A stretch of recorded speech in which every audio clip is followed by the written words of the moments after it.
Okay, everyone. Our two speakers that are here today with us, and I would like to introduce them, and then we were planning to have our compa Maribel Luz interview them, and she suddenly has computer problems, and so she won't be able to. And so I'm going to start out with the first interview question, and I think our speakers are pretty comfortable just taking it from there. So we will see how that goes. But I'm really happy to introduce to you Dan and Thea. Many of you know Daniel Denvir from back in the early 2000s when he was the PCASC coordinator. I believe that was for 2 years, and many amazing accomplishments for somebody who was fresh out of college learning organizing. And Dan has since been a journalist and probably lots of other things too. Yes, he just wrote in the chat, I was very young. And he now has a podcast that is called The Dig that I try to listen to regularly, and I know some of you also listen to.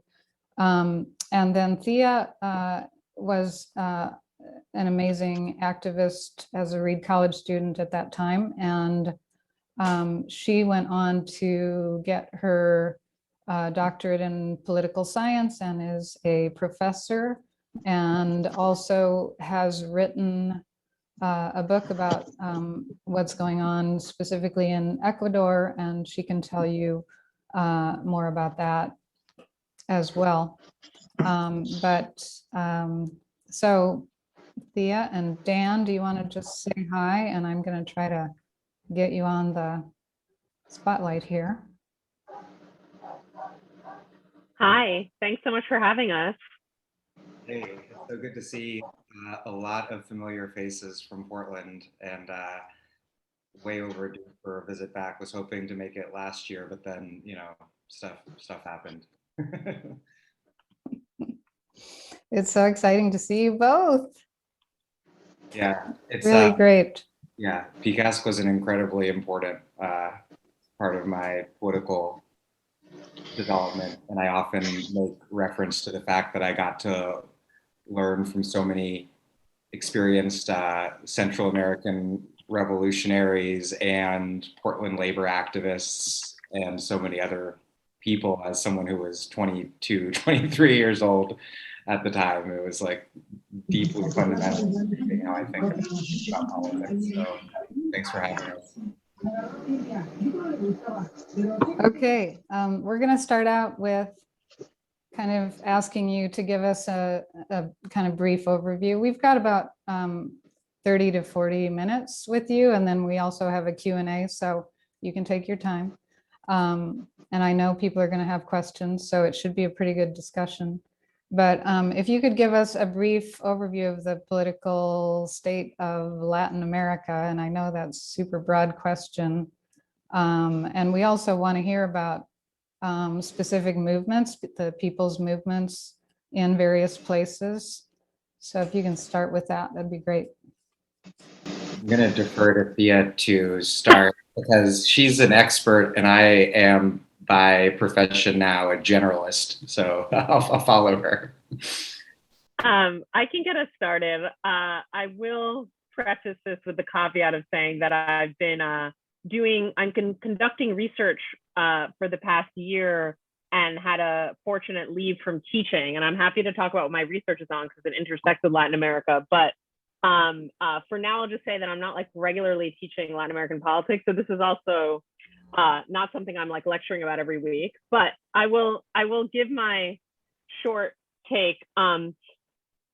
I think I would maybe answer this in like a couple of parts, and Dan, whenever you want to come in, just like interrupt me as if we were at home together and you're interrupting me. We are at home together in different rooms. Which is to say, I think it's good to give overall context about COVID and the region. Like maybe before getting into the politics, I hope this isn't, Nan, you can tell me if this feels just too obvious or redundant for people in the room, but I think that it sort of can't be overemphasized how the pandemic has affected Latin America over the past year and a half. Would it be worth just maybe saying something about that briefly, and then I could, okay, you're giving me the signal in the chat. Thank you. So I just want to sort of start this out by saying, because I think it helps us understand the political stakes of the moment, to understand the economic and public health suffering that people are going through in Latin America right now, so that we can sort of ascertain, like, what does it mean for the right versus the left to take power in a certain country? It means a whole lot because the region is in such deep crisis right now. And the reason that the region is in crisis is a bunch of longstanding structural issues, which people in this room are just as expert as we are about. You know, a sort of lack of investment in the public health sector that is itself the consequence of neoliberal policies, many of which the US supported and were also supported by domestic elites. And also that the pandemic hit when the region was already in economic crisis as a result of the end of the commodity boom in 2014 and a sort of long period of economic stagnation in the region. So the reason I say both of those things is to sort of drive home the point that by all accounts, Latin America at this moment, this could change in a few months from now, but at this moment, Latin America has been the worst affected by COVID in a health standpoint and in an economic standpoint than any other geographic region of the world, just like hands down. Like that is at least what I have read, you know, from like newspapers, from the World Bank, from like wherever you would like get this information, from the UN. Like Latin America has just been devastated by the pandemic in a way that is just far beyond other regions of the world. And so the region is in a place of deep suffering right now. That suffering can be quantified in terms of infections and deaths. It can also be quantified in terms of the economic situation. Latin America has had the deepest recession as a result of COVID compared to any other region in the world, right? And that recession doesn't really show any signs of really abating because there are just like waves of new infections, really uneven and low levels of vaccination across the region, and just an economy that is so precarious, both in the sense that much of the workforce in many Latin American countries are informal workers, right? So the minute there's a pandemic and there's a lockdown, they have no social safety net. They are just totally like vulnerable. And also because Latin American economies are really, really dependent on the global economic situation, because as we know from all of the history that we know about in this room, Latin American economies are primarily commodity exporters. They export soy and beef and oil and copper, right? And so that means that the second the global economy is in a downturn, Latin America is just devastated, right? If no one is buying copper or beef or whatever because those other economies are experiencing structural difficulties because of COVID, then all of their consumer markets, all of their demand is suddenly evaporated. And that happened to Latin America. And then just one more piece, I want to get to the politics, but just one more piece of this is that this is all layered on top of a growing debt crisis in Latin America. Latin America and the Caribbean are some of the most indebted in terms of sovereign debt, the debt that governments owe to creditors, both private and multilateral creditors like the World Bank or the IMF, is one of the most indebted regions of the world. And so governments, even left-wing governments, right? Just what I'm about to say applies to the left, like have very limited fiscal room to actually address the economic crisis, to just give people stimulus checks like we got in the US. Like that is not an option in many Latin American countries because they're operating under severe debt constraints and very like weakened tax bases, or to pay the public health costs, to pay for hospitals and oxygen tanks and nurses and doctors, right? So it is just like a compounded, faceted crisis in Latin America that I think we all believe in this room only progressive and left policies can address. But even in context with progressive governments, there are severe constraints. And so I think we need to just understand the stakes of this moment for Latin America. I'm going to say one other piece, and then I'll pause for a moment in case Dan wants to add anything. Going over to the political side, things are less dire. Like it's not all bad news. Like I just gave you a bunch of bad news, but in the political terrain, it's more uneven. Like there are some really hopeful, amazing things that have happened, both in terms of governments being elected, in terms of constitutions being rewritten, in terms of popular movements mobilizing. And so there's some really positive developments, and there are some really scary developments. There are definitely some right-wing governments in power as well. I'm going to pause for just one moment. Anyone, I don't know who it is, but anyone that isn't muted, try to mute yourself because there's some like interference on the line.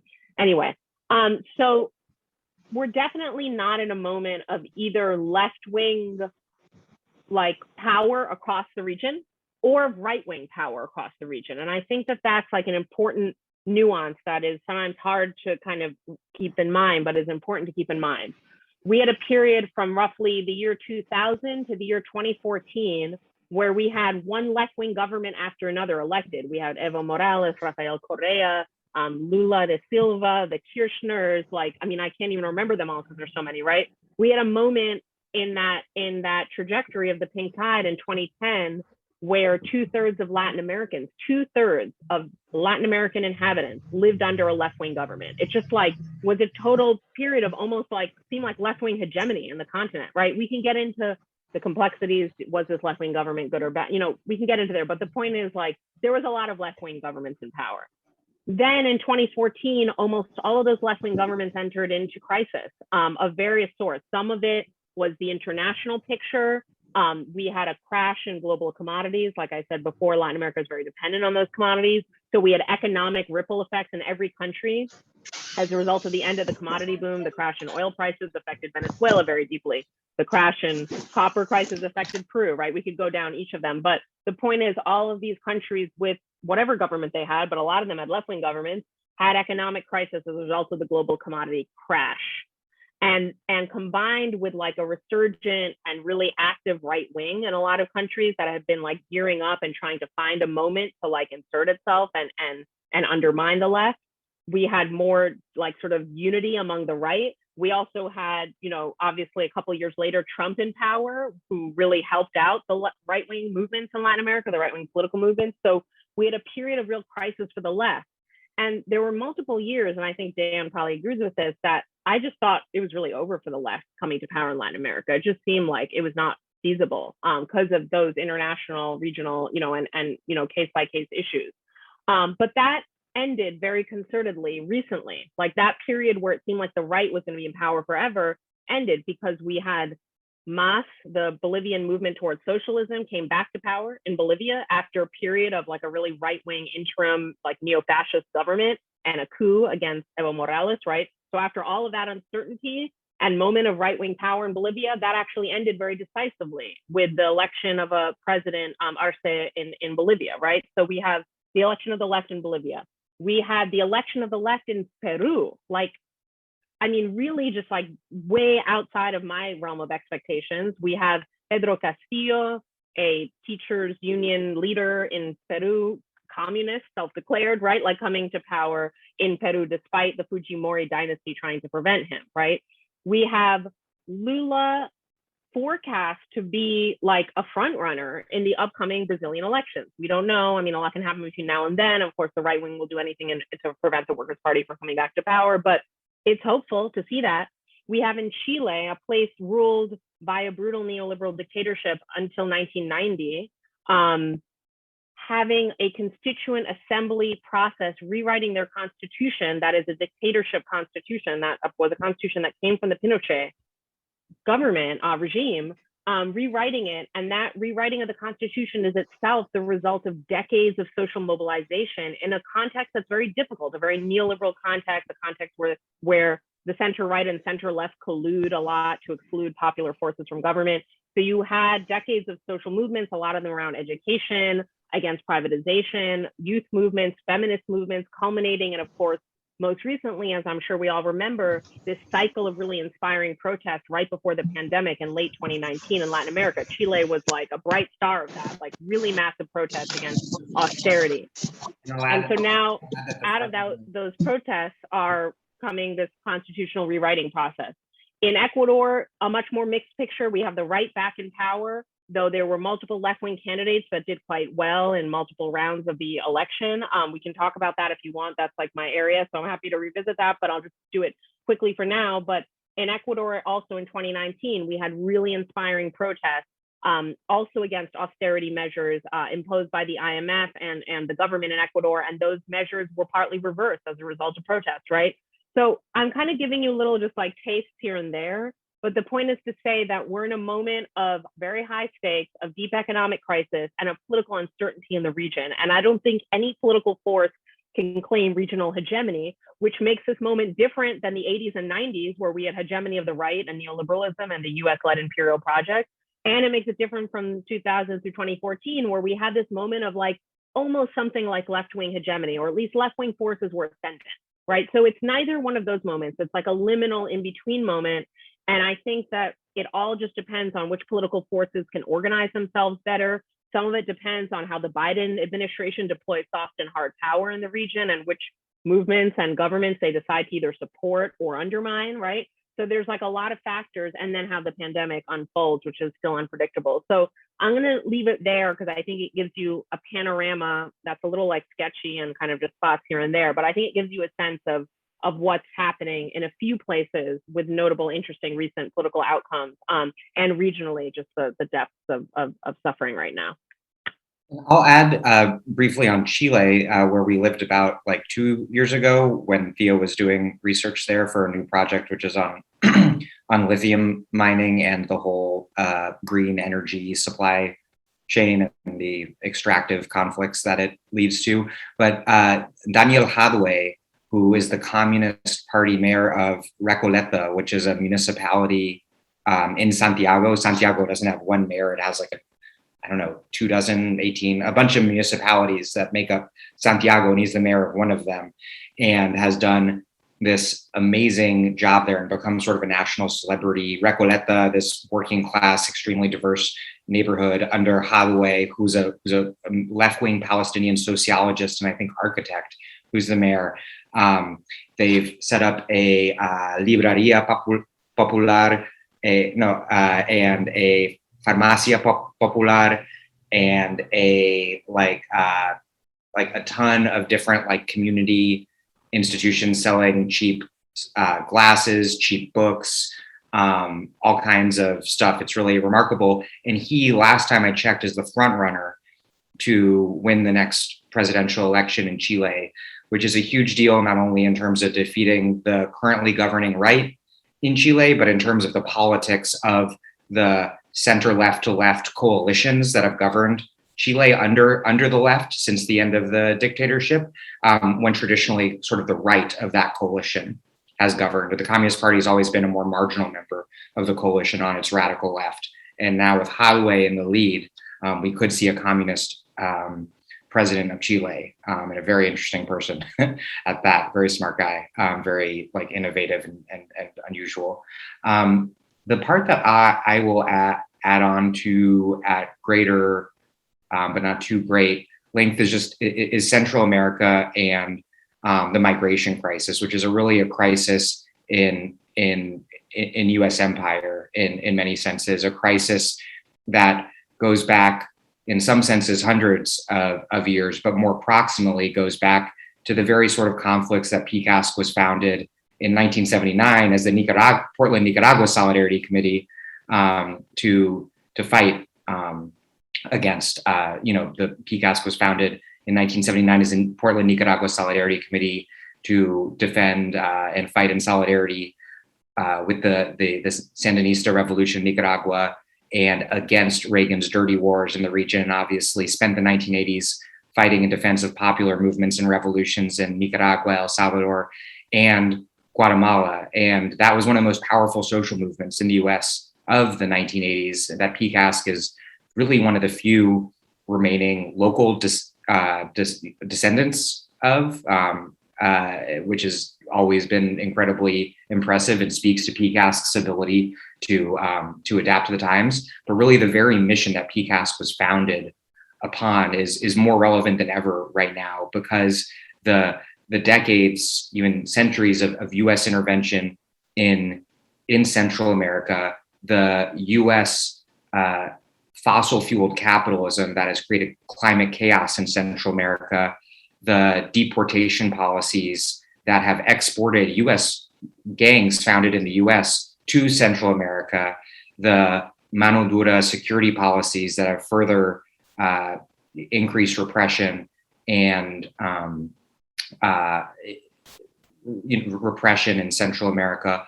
All of these things, all of these US interventions, the just destruction of so many Central American societies, economies, and politics by the US, particularly but not exclusively in the 1980s, they're still very much with us today. And the social, economic, political, economic collapse in Central America that the US has played alongside the region's oligarchy has played such a key role in orchestrating are now materializing and have been for about the last like 8 years or so, 7 years, at the US-Mexico border as a so-called border crisis, as a migration crisis.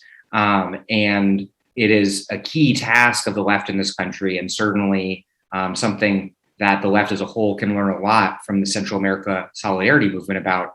The key task of the left is to redefine the so-called immigration crises and border crises as the result of a crisis of US empire, US capitalism, US intervention, because that's what's happening at the border right now. Many Americans sort of, it was in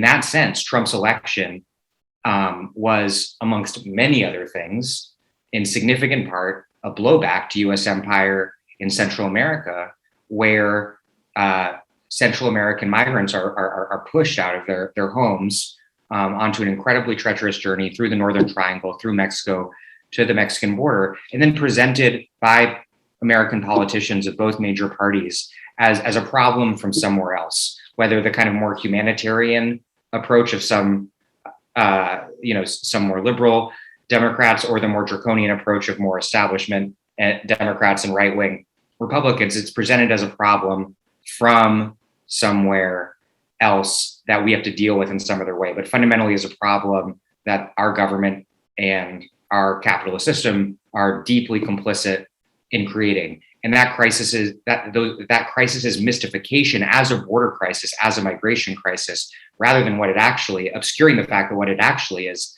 a deep crisis in how the US has behaved, both in terms of intervention in Central America and in terms of its own commitment to fossil fuel capitalism that's so destabilizing ecologies across Central America. So the fight over immigration politics in the US, which has become obviously so critical in recent years, is also fundamentally a Central America solidarity movement. And the Central America solidarity movement and the heirs to that movement have a major role to play in fighting over the politics of this so-called border crisis and exposing it for what it truly is. Okay, we touched on about 1,000 different things there. Thank you. That was a great overview. And I'll just note for everybody that Kathy and Lynn just wrote in the chat that they live that crisis here in Tijuana, where they are. One thing that PCASC has always done is stay in touch with our elected people in Washington. And we recently visited Merkley's office and talked about all this stuff. We get, we have a great rapport with most of our elected officials, the senators and the Congress people from Oregon, which is great. And they have deep respect for PCASC. And so that's something that we can do, as an organization that helps. But then we have somebody like Merkley who's in total agreement with us, which is wonderful. But it's kind of, we're preaching to the converted there. On the other hand, like Kamala Harris was, just did her kind of on the ground research and came back without any of the analysis that you just talked about. And still kind of stuck to the idea that it's a border crisis and telling people to go home. So, so we're looking at, like, yeah, how do we get that message out? And how do we as PCASC kind of take what the social movements in Latin America are doing and have done, with varying degrees of success, right? But they're out there doing it. They're, Thea, you were talking about, how mobilized people have been during COVID, and we're not having that same success here. So if you want to just talk about any of that. Really quickly before I get to that, Lynn put in the chat an important point about the war on drugs, which I neglected to mention. That's incredibly important, obviously, in terms of a dominant mode of legitimating U.S. intervention in Latin America in recent years. And I mean, the very nature of the crisis in Central America and Mexico in many ways was caused by the U.S. drug war in South America and in the Caribbean, which drove cocaine routes up into Central America and Mexico, which has been a disaster for the entire region. But I just wanted to add that. Thea, do you want to, or I can keep going on this question first, or? You can go ahead. I guess, actually, can I clarify, Nan, the last part of Nan's question, and then you can take it, which is, are you asking about how PCASC can tap into what's happening in Latin America, or are you asking something else? Or I think, because I felt like there was two questions. One is how can PCASC connect with and amplify and be a part of the movement organizing such that it is in Latin America. And then the other is kind of how do you engage and politicize US people around internationalism, which is, I mean, those are different tasks. And the second one is a pretty hard one, but one that we need to all talk about and figure out together, tonight. And yeah, ongoing. I mean, but I didn't know which you meant. That we have our allies that we work with. And so that connection is pretty strong still and continues to grow. And so that part in a lot of ways is solid, but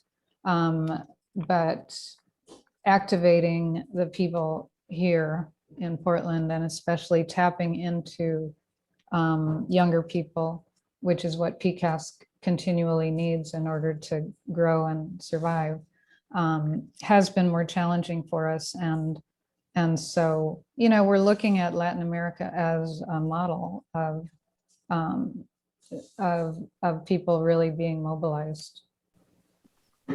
I think that's a good question. Thinking back to when I was coordinator 2005, 2007, when PCASC was, and many of you were there, and it's so nice to see all of you. Nan, Dago, Jack, Dan Moore, Peter Parks, Fran, Maribel was supposed to be here but had computer problems. All these people and so many more were involved, and I think it's because it dynamically fit into the Portland left in a number of ways, both because the pink tide was such a big deal for the left. It was something that it was a historic inspiration after the fall of the Soviet Union, basically, for the American left to see a viable form of democratic socialism, or at least democratic social democracy with socialism as a North Star being built across South America. It's hard, and all of Latin America, it's hard to emphasize how just the Latin America leading the way in creating a new model in the era that was defined infamously in Margaret Thatcher's dictum that there is no alternative to neoliberalism.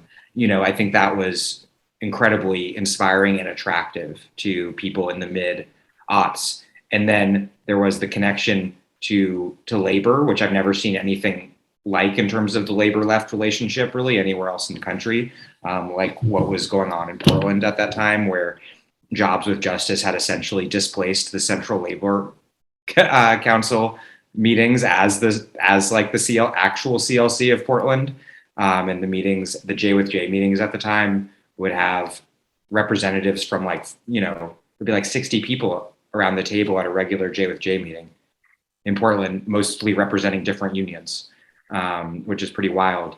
And then the immigrant rights movement, which PCASC played a really big role in, like a really significant role in Portland. There was a small number of groups, PCASC, which itself was a very interesting mix of kind of, more white American born people and a ton of Central American people, like a really kind of dynamic mix of the two. And then there was AFSC, and there was VOS, and a few other groups that, I wouldn't say we organized the immigrant rights process of 2006 because it was just sort of an explosion that took place, but PCASC was one of the key groups at the table that kind of led that mobilization, historic mobilization against the Sensenbrenner bill in 2006. So that was really special as well.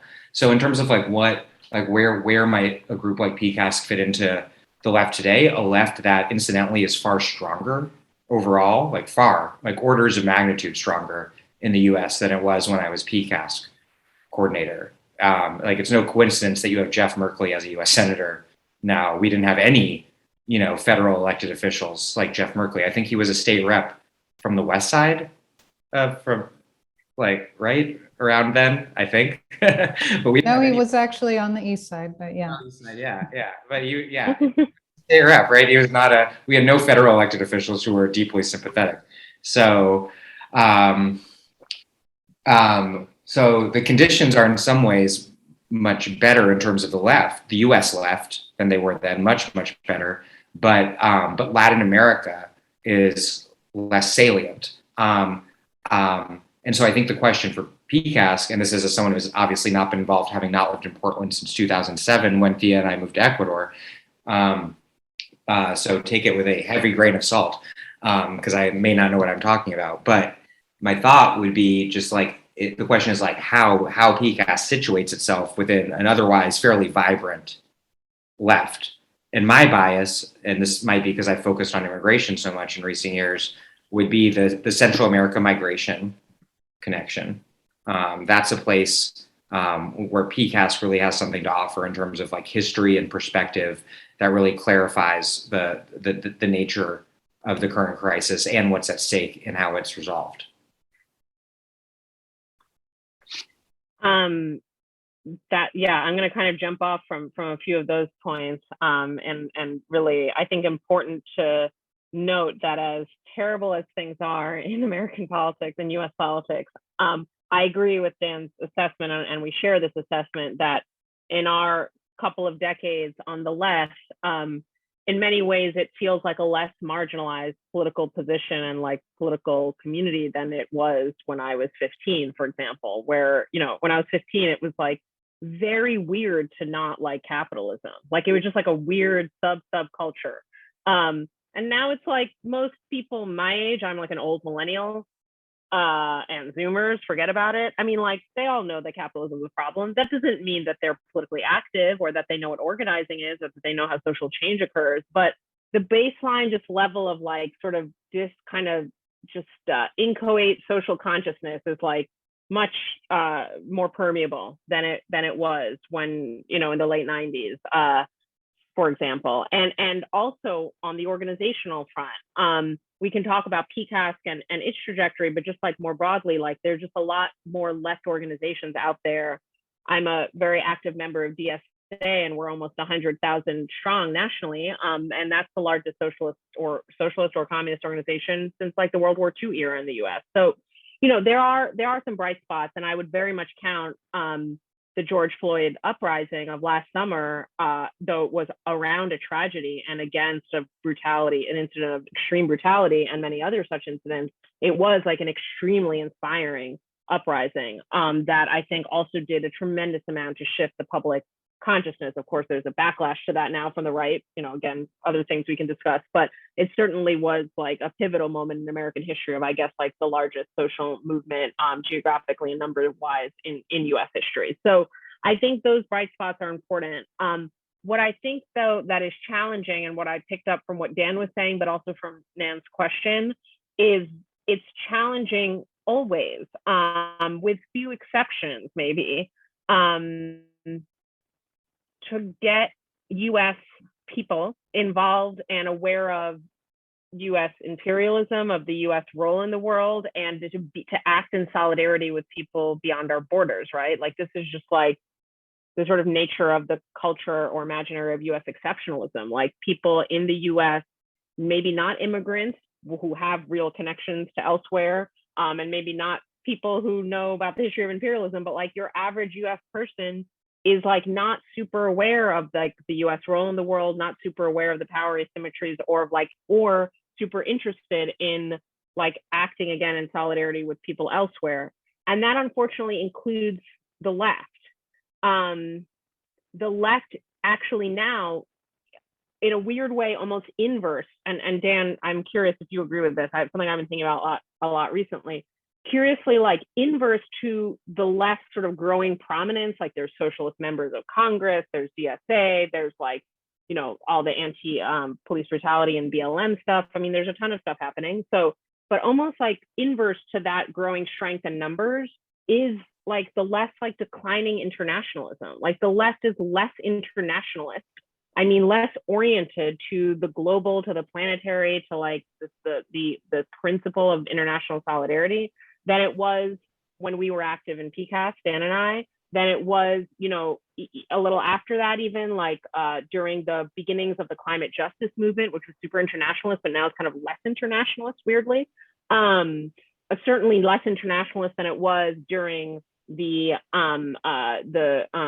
original solidarity movement with Central America, during the anti-war movement, during the Black Power movement, and a sort of like Pan-Africanism. I mean, just like there were moments where the left was more internationalist than it is now, and we are like losing that. And it's odd, and there's a book to be written on why the left's rise to sort of national prominence in the U.S. is like coincident with its unmooring from like a real sense of internationalism and solidarity. So that is what it is. But I think that it's important to have that context in mind, because that like unmooring or sort of disarticulation from like international orientation is not like specific to PCASC or Portland or like anything about what you all are doing. It is like a feature right now of the US left that you have to like work against, you know, to get international work done. You have to like go against that grain, that trend, which is as someone that works a lot on climate change, I find like a very troubling trend, because there's like no more international issue than that one, right? So I just kind of wanted to add that context. And then I want to pick up on something Dan said kind of in passing, because I think it's a helpful point of entry. Like, okay, what do you do? How do you organize in a context where like, again, your average even US leftist is just like not super clued in to like these international issues, dynamics, or regional ones. We're just talking about the Americas, not even the whole world.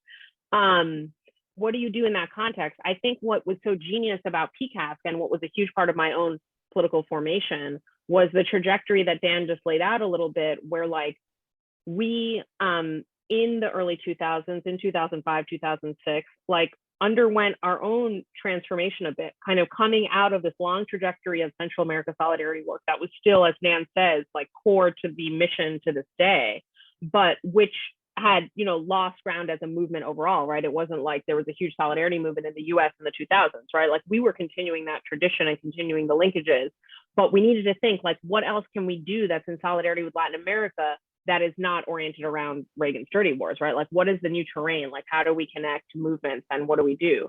And we did a lot of different things, but one of the things that we did really well, I think, was start to make the connections clear about how like the international is also the local and vice versa, right? So like, for example, we organized really well, I think, around and against free trade agreements, helping to sew together coalitions that Jay with Jay was super pivotal in as well, between like buildings trades unions and other unions and immigrant rights groups whose family back home was going to be affected by CAFTA, and then solidarity with the directly affected people in Central America. Like, so making it clear that like, you know, these free trade agreements are bad for workers in the US, they're bad for workers in Central America, they're bad for the environment, right? There's like a lot of constituencies that you can draw together, and it's not just about like US-based people being in solidarity in a sort of distant way, like we're helping people elsewhere, but rather like our fates are bound up together, and there's like specific policy areas, I think trade,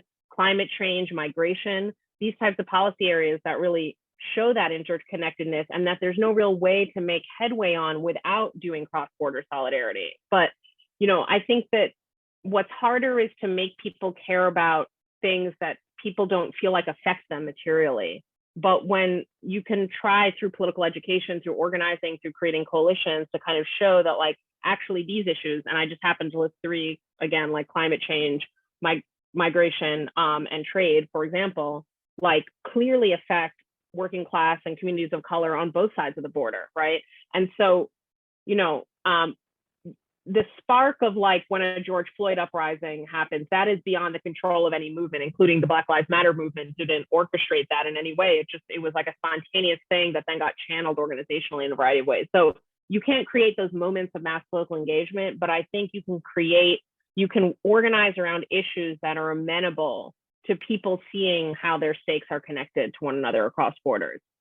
And I think PCASC has a long history of doing that. So I think the question is like, what are those issues now, and who are those other organizational partners now, and what are those latent constituencies that we haven't yet politicized around these issues, where we can start to show, you know, again, make things feel closer to home and like connected, rather than like some people far away that you need to care about that have nothing to do with your lives. I'm being like a little flippant, but you get the idea. Those are my very off the cuff thoughts, but just like tying together what Dan said about PCASC, like amazing, I think, innovative history in doing exactly what I'm saying, and like how we might, you know, apply those historical lessons from our own organizational past to like this moment. But anyway, just some thoughts. Yeah, wow. My head is spinning a little bit with all that. I'm going to ask one more question, and then we'll open it up for Q&A. But just dovetailing on what you were just talking about, the international lack of internationalism that's happening among US activists. It's very interesting to hear, because we are, I mean, I don't know how many people are aware, but we are certainly aware in this room of how many murders are happening every day of activists in different countries in Latin America. And those people are often indigenous. They're definitely non-white people, and they are protectors of the land. They, and our corporate elite is pushing, and that goes for, the multinationals. It's not just this country, but it's all kinds of pressure for resource extraction and things that are, just devastating Latin America. And also privatization of natural resources, especially water, another huge issue. So, and these are ongoing. And then, you talked about George Floyd being kind of an anomaly. And as a group, we were just talking about this, about how do we create that viral, mobilization. And obviously that's a hard thing to do, but I guess what I want to hear a little bit more about is, is the fact that this is really, we're talking a lot of racism is really what's at the heart of this, of the indigenous people of the Americas in particular. And, what that needs to be just on everybody's radar in this country, and it's just not. So I guess that's just one question, comment, but take that kind of resource extraction and capitalism and all that to wherever you want to. I'll add two things. One, first, I don't think you can create that viral mobilization. It's not creatable. It happens. And so the task of organizers, I think, is to try to figure out what the always evolving, sometimes explosively changing, as it did last summer, landscape of politics in general and the left in particular is, and try to figure out how one is gonna like work with it and channel it and bring new people and take it to like bring some new, more hardcore organizers out of it. It's like no one could have created the George Floyd moment last summer in Rhode Island. Burning down police stations is actually apparently at the right moment something that can get a lot done, as Dan Moore points out. I miss you, Dan Moore, a long time.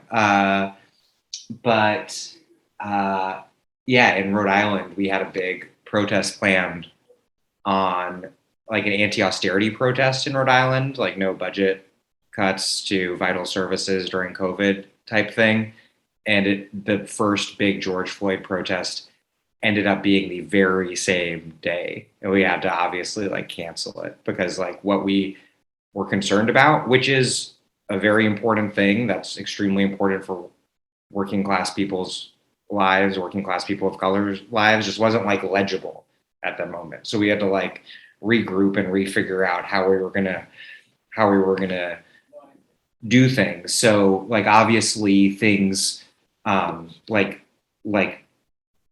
defending indigenous land and water protectors and highlighting the connection between racism there, for example, is important. And I think one of the biggest hopeful signs in terms of internationalism in the US left has been just the sea change in public opinion around Palestine in the US that we got to see during Israel's recent brutal assault on Gaza, and just the political class and media's realization that young people in the US are just much more pro-Palestinian than any other generation of Americans have ever been. And that's in large part due to Black Lives Matter, not only because Black Lives Matter in particular as a movement has highlighted solidarity with the Palestinian struggle, but just because they've like highlighted the reality of what racialized oppression looks like. And then so when people see what's going on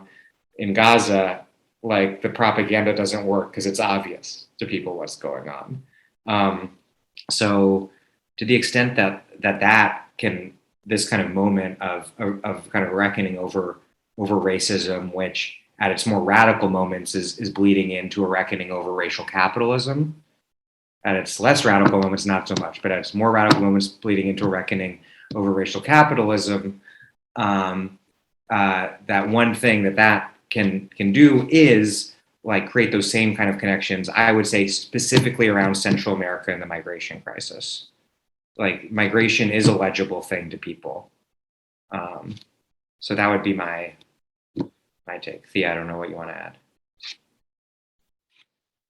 I was thinking about something different with Nan's question. Doesn't immediately connect, and we can see if it's helpful to talk about. But actually, before I respond, because I work on resource extraction and conflicts over it, and I put a little statistic in the chat when Nan was talking that Latin America is the most dangerous place in the world for people that are defending their land or water against agribusiness and mining and oil. Like just like the most people get killed and violently hurt in Latin America engaging in land defense than anywhere else, right? And so I just wanted to like underscore that point because Nan mentioned it as a setup to the question. And I could say a lot more about extractive capitalism in the region, the connections to the US and global capitalism. But let me pause because I don't know if we want to go down that route of something I can nerd out about a lot. And instead, I don't know if there are other questions. Should we take audience questions now? Or if not, I'm happy to speak to those topics as well.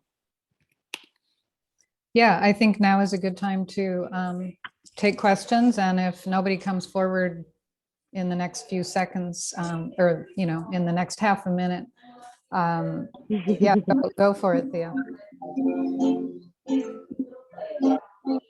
Hey, hello. Can you hear me? Yes. Wow. ¿Cómo estás? Great. What a great 42nd anniversary having Daniel Denvir in my screen, Thea Riofrancos, Daniel Moore, Frank Hartman, Wow, that's a great 42nd anniversary. Wow, this is wonderful. I remember part of PICA's history, the Comité Latino. Comité Latino was a big project when Daniel Denvir was PICA's coordinator, and we worked with several churches organizing migrants. That was a great time, and I am honored to see you guys. You are gorgeous, and all the knowledge and wisdom that you have acquired through the years, that's that's incredible. But anyway, going to our business, uh, to our guest speakers, I know there's a lot of changes that is happening in Latin America, but at the same time, something has not changed, and is what has changed is the way the US is trying to overthrow governments. Mhm. But what have not changed is the willing to overthrow those governments. So in PICAS, a few days ago, we were talking about lawfare. Lawfare in the way that overthrowing governments by using the judicial system. And I mean, Ecuador, Brazil, Argentina are very good examples. Uh, do you have any opinion on that? Yeah.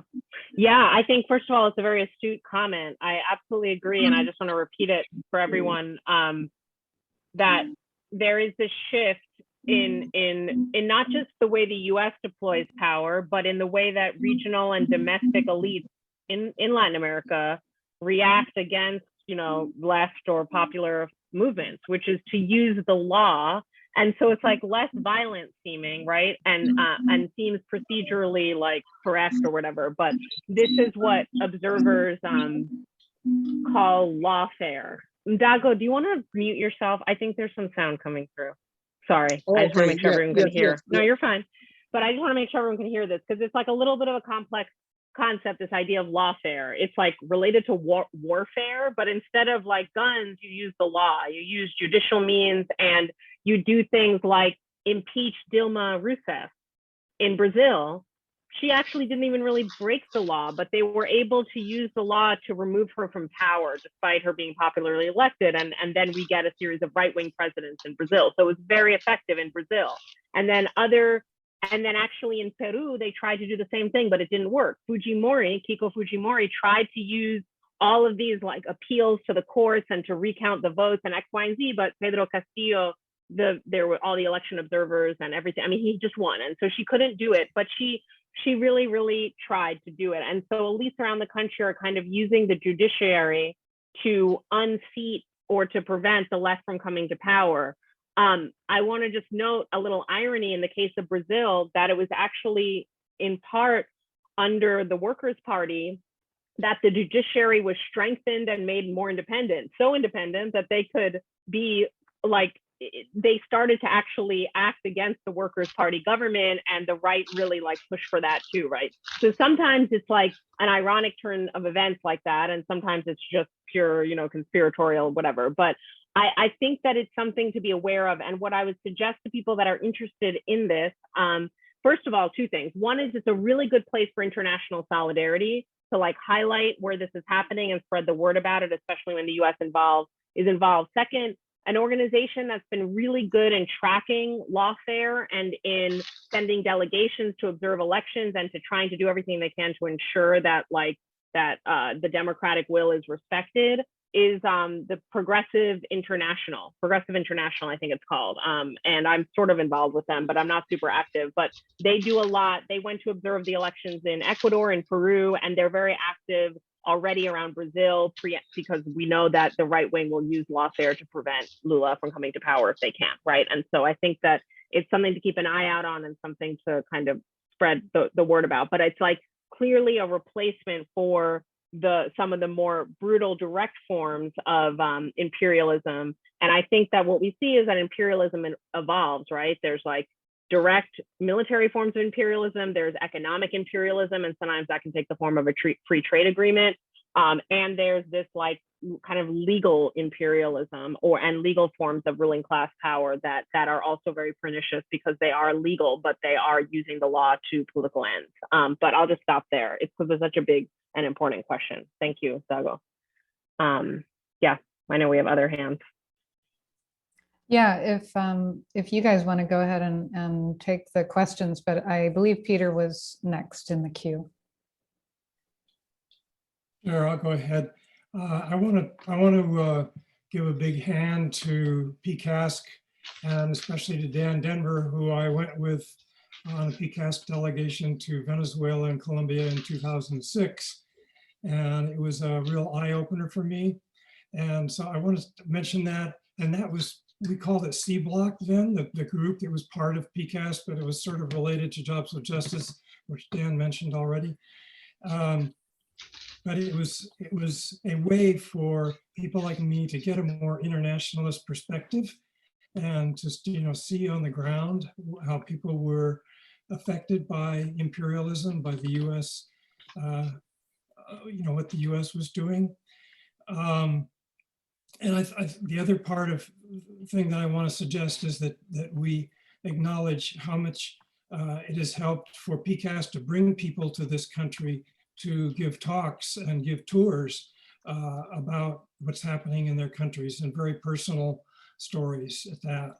And I guess I have a sort of a question, and probably this is for you, Daniel, as a journalist, and that is about the role of US media and what we know about what's happening in other countries, because I've been very interested in the countries that I visited, which are Venezuela, Colombia, and Guatemala and Cuba.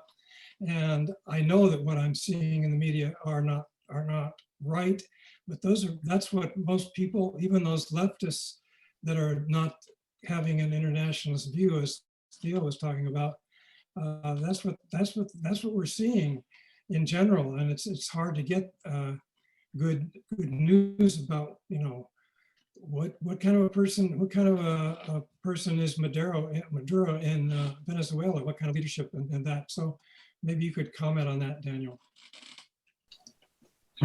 Yeah, that's a good and big question. It's so good to see you, Peter. I very clearly remember my first time addressing a meeting at ILW Local 8's Union Hall, and someone passing me at the entrance and looking at me and saying, sizing me up and saying, "What's up, Local 5?" And just assuming I was a Powell's worker, just having no other clue, no other. That's right. And I was just really special.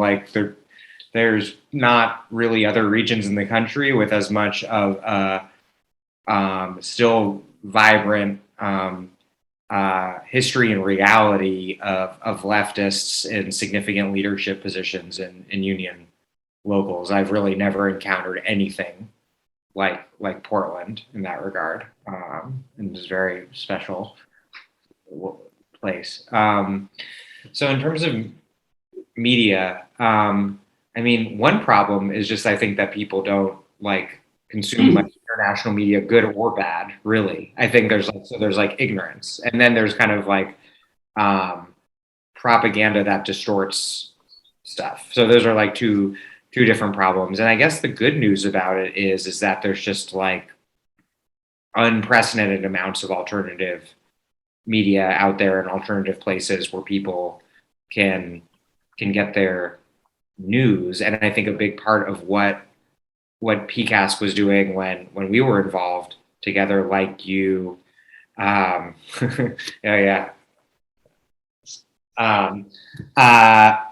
big part of what we were doing when we were there together, as you mentioned, is bringing not only delegations of people to Latin America, but to Venezuela, Colombia, to Guatemala, to El Salvador, of course.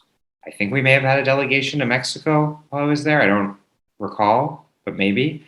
But then bringing a ton of people from Latin America, whether the Venezuelan ambassador or union activist from El Salvador, or a Venezuelan muralist, Nelson, all these different people that we brought up and organized pretty big events that I think in some cases, many hundreds of people came to. We got press around it.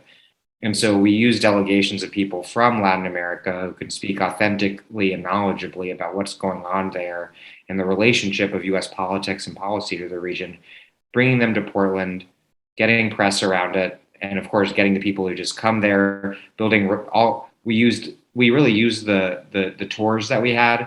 And I remember bringing people from like El Salvador up to, like, my job was like not only helping to organize the Portland event, but then I would drive them to Olympia and then to Seattle. I mean, like maybe Salem. Like I was driving these guys all up and down the Pacific Northwest, but really kind of methodically using them both for propaganda purposes in terms of both directly addressing the general public and getting press around these events.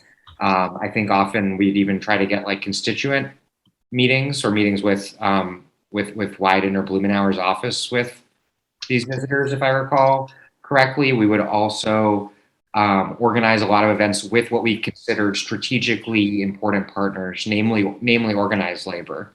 You know, we got that mural painted in the AFSCME local, where the Jobs with Justice meetings at least used to be long ago, of Martin Luther King, if I remember correctly.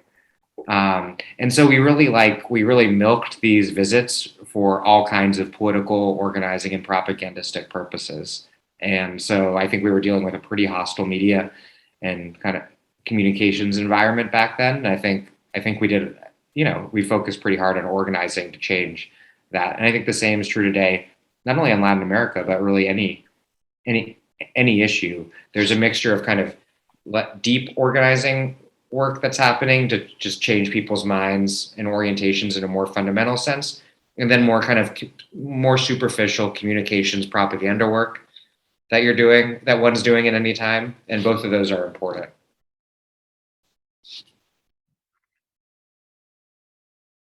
Okay, we've got Lynn and Kathy.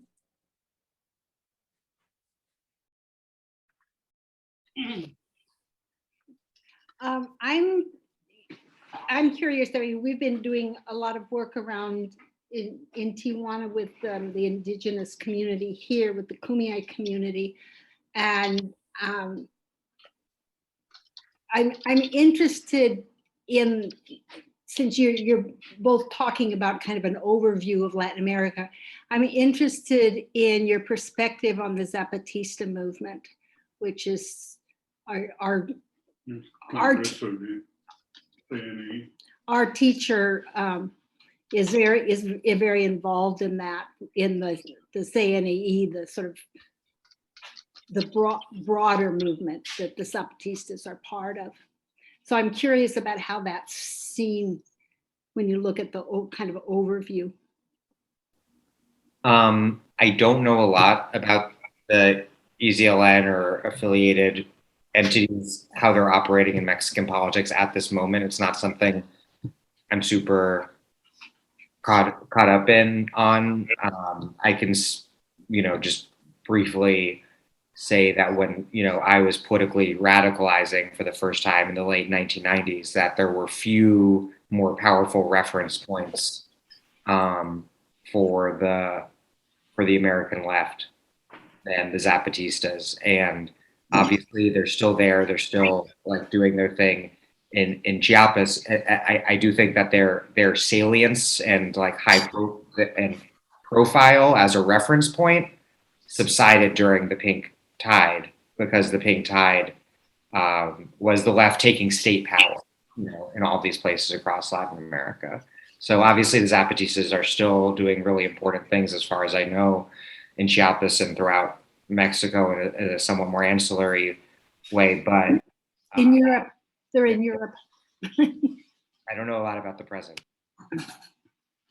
Yeah, the Zapatistas are touring Europe right now, and are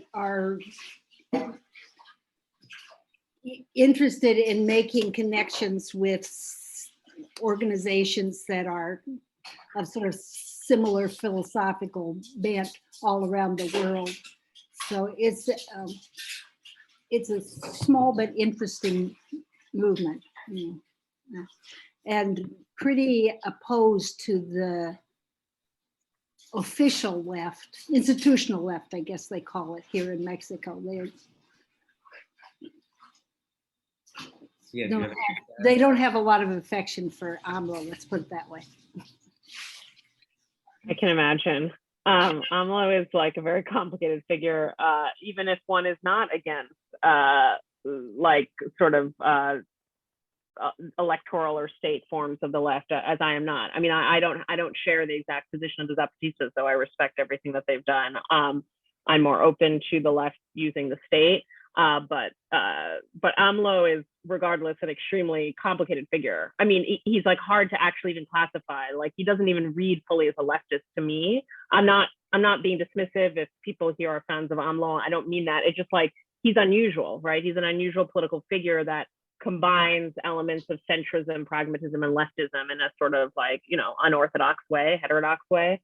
And so I could certainly imagine if you were like not happy about sort of institutional forms of leftism, like you also would very much not be very pleased with this particular one, right? So I could see that being the case. But no, I don't know much more than Dan, but I am certainly interested to learn. And I'm glad that they're still active and they're doing interesting work and making connections with Europeans. So maybe, I don't know what our time frame is, but maybe one or two more questions. Does that work, Nan? That totally works. Yeah. And it Great. looks like Try-Mice is next. I think that might be somebody named Tim. Tim Rice, yeah. Oh yes, hi Tim. Hey, what's up? I thought that was maybe you, and then the name confused me for a second. I was like, wait, is that? Yeah. Hi. So good to see you. Dan Great. Denvir. I haven't seen him forever, but good to see y'all. I'm kind of realizing now we're like the people back in the 2000s that were talking about the glory days of the 80s, and now we're talking about the glory days of the 2000s. But I know. But just some thoughts on like dynamics around uprisings and ongoing organizing. Having seen like a front row seat to what a popular uprising looks like here last summer, it's interesting that like, talk about how it's kind of uncontrollable. You can kind of try and steer it in certain directions. In some ways it made me long for like the days of PCASC back in the day, like 2006, where it seemed so easy to get things done. Like we had this kind of all-star cast of like 50 people in 5 different like subcommittees all doing their own thing, but doing it in concert together. And that you kind of see that playing out in the uprising last summer, but it's very disconnected. And I think part of the dynamic is it's like the social media dynamic, and that it can amplify like, instantaneous, like people like get in the streets now, go burn cop cars. And like, you saw like, it was like 2 days. It was like between the police station in Minneapolis and like all of a sudden the entire country was rising up.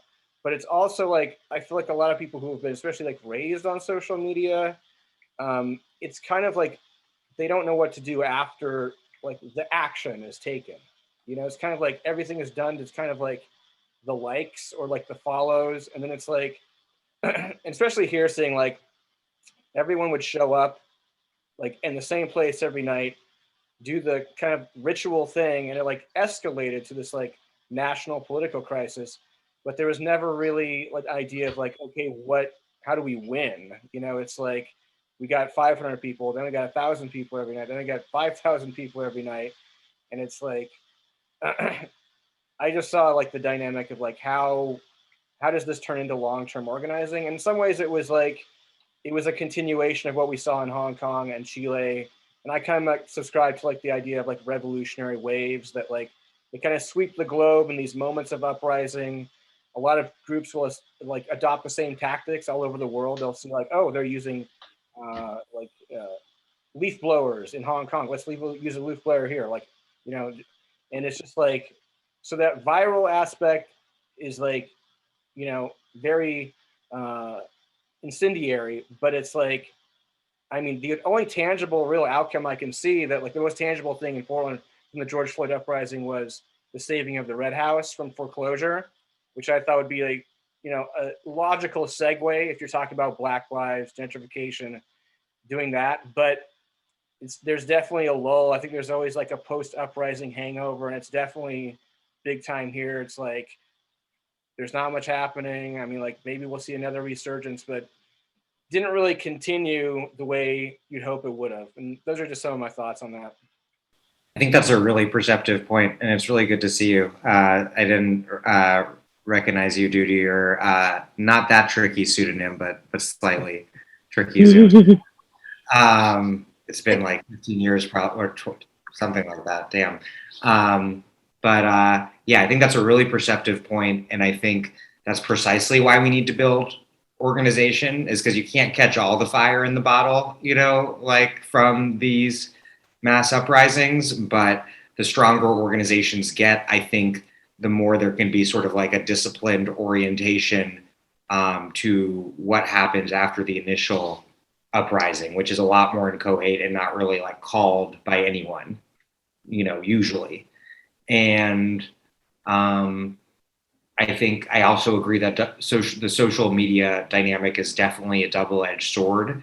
It can spread these tactics and enthusiasms really quickly and in a productive way, but it doesn't necessarily tell people what to do next. It's good at bringing people out into the streets, and less good necessarily at teaching people how to run meetings or use Google Sheets, and all the boring stuff that everyone who's been an organizer here knows is the bulk of organizing work. It's drudgerous. Twitter's pretty good at amplifying the most glamorous parts of being on the left, which are these big street confrontations. But everyone here who's done organizing work, which is almost everyone, if not everyone here, knows that most of the shit that we do is drudgerous. And so the more powerful your organizations are, our organizations are, the better we can be at bringing people into them out of these moments, I think. And then another downside of social media is that instead of democratic leftist organizations having leaders who have some sort of leadership authority during these moments to say, here's what we're doing next, a lot of authority is bestowed on people who have the highest Twitter follower accounts, which I think is one of the most unfortunate dynamics of Twitter, and it's led to some truly nuts situations, like those of you who followed the whole force the vote situation last fall. Those of you who don't know what I'm talking about, then you're lucky and not on Twitter. But social media, I think it's silly to say is it good or bad, because it just is. And so I think it's both, definitely. But I think your analysis is perceptive. I just want to add, sorry, Sharon, let me just add one quick thing to what Dan just said, and then we can take one last question. I just want to jump in here. I think that Tim said something that actually came up earlier, because I alluded to it too, which was about this like global cycle of protests in 2019 before the pandemic. And so we had a global cycle of protests in 2019, which, by the way, didn't loop through the US. It looped through all these other countries, right? Like from Iraq to Lebanon to Chile to Ecuador. We had like a deferred version of that almost with the George Floyd uprising, but with similar tactic, a similar kind of tactics and confrontations with police as in these other contexts. But I think that, the pandemic sort of, aside from in the US where we did have a major uprising, in general has not been very auspicious for like mass movements of the sorts that Tim was referencing. But I think the fact that we had like this global cycle of anti-austerity protests and anti-police, and in some cases like, anti-other types of repression protests, means that like the world is a turbulent place, right? So to Nan's like original question, like I think in a sense, it's only a matter of time before there are other types of global cycles and protests that may or may not include the US, but will affect a lot of the world. All of the ingredients are there, but they're not predictable. And so I think that it just emphasizes the fact to lay organizational groundwork. And the last thing is just that what Dan said about like social media is fast to amplify but hard to sustain. It's almost like you need to resist the easiness of doing engagement through social media, and instead just do all the old-fashioned tools that we used in PCASC. Like, the longer it takes to develop the relationship, the longer it lasts, right? Like, if you develop a relationship, you go to a protest because you saw a thing that day on Facebook and you just went out to your town square, that is not an enduring form of political activity. It's like fleeting. But if you join that protest because someone canvassed you at your doorstep, they then showed up the next week to make sure you would turn out. They then did like a one-on-one follow-up after. Like, if your protest activity came out of something that was like an enduring, committed relationship building process, then it's more likely that you'll go to the next protest and that you'll also go to the meeting after the protest, right? So it's kind of like canvassing, phone banking, one-on-one conversations. These are like still the best organizing tools, and we can use tech to make them easier. Like, you can have that Google spreadsheet so you can organize the one-on-ones. It's not like I'm anti-tech, but like, the goal should still be about like enduring human relationships, because that's what keeps us all, that's why we're all here, right? Like, we're all here because we did all that stuff together, and we still care enough to, like, even though we live in Providence today, to come out, right? And so that's what relationships build. And so it should always be the focus, whether you're using tech or not so tech means. So like, I just want to drive that home. I think PCASC is really good at that, but I just want to emphasize it. I'm sorry, Cher, please. That's all right, Thea. I don't know you, but you just hit the nail on the head very well. My name is Cher Davidson. I won't be able to stay on long. I live in Mexico. It's much later here than it is there. And I'm involved in a move. I've just sold a house here. But I was asked by Jack Herbert to come on because I was very active in PCASC back in the 80s when Ben Linder, who I'm sure you all know, was killed in Nicaragua. And I was on the 2nd Brigade to Nicaragua to work in solidarity with the people there. And she's exactly right. It takes a time to build relationships. And it's also not just about talking, it's about doing real things. And I'm really proud to say that PCASC and other people involved in the Nicaragua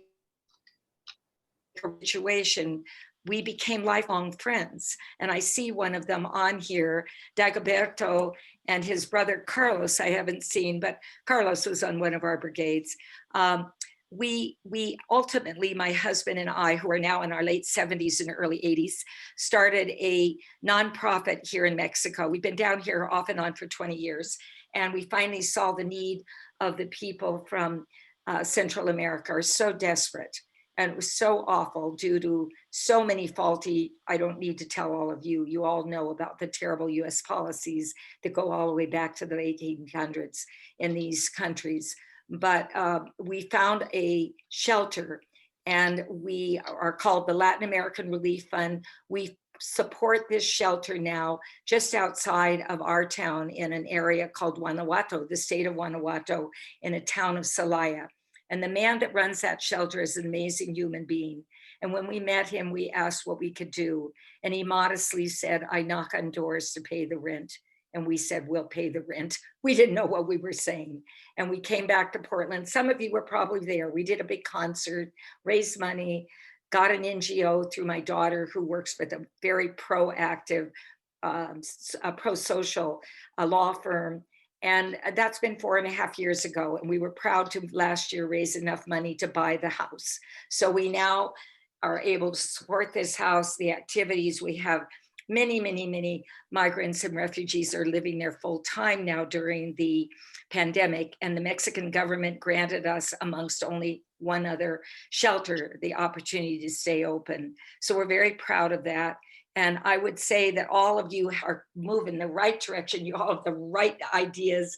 And it's just these kinds of things, though, take time to build, but it's the action that we do, not just the talking, that counts. And it's been very gratifying to be part of that action. I certainly don't need to pat myself on. There are many people amongst all of you who are doing wonderful, good things. But I wanted to let you know that I can't stay on. I'm very tired. It's late. And we have I was having a hard time. I wanted to hear each of you and what you were saying, but I a hard time because we have a very poor internet connection. It's very unstable. So I didn't get to hear all the words deeply, but Jack asked me to come on. I had to come on late and keep on doing good work. And my husband and I off and on are in Portland, and I'll look forward to getting together with PCASC people in the future. So thank you. And we've got a lot of work to do. The world's in trouble. We all know that it's in trouble. And a lot of it is due to US policies that have been very faulty for years. So thank you. Talk to you later. There. Buenas noches, as we say here. Hasta la vista. Thank you.